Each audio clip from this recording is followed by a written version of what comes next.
With a hack that crippled the city of Atlanta. Then came indictments and sanctions against Iranian nationals.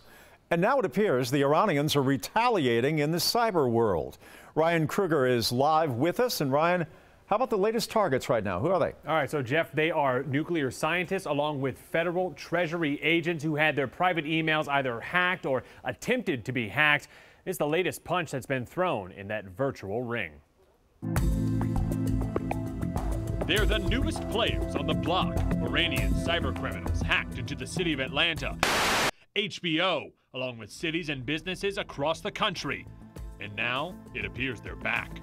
So they've been busy. Are the Iranians the new power players on the block, or are they just the newest people out there? This was instigated not directly by the Iranian government, but by actors who are being encouraged by the Iranian government.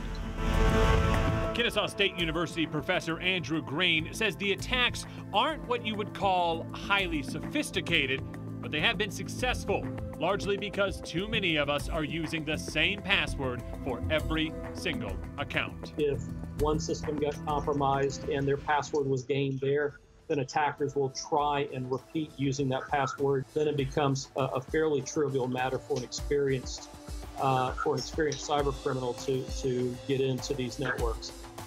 And the Iranian government has denied that they're the ones behind the attacks. By the way, despite the indictments against those two hackers who allegedly attacked Atlanta, very few people expect to ever see those men sitting in a U.S. jail cell. All right, Ryan, my sense is it is just the beginning, too.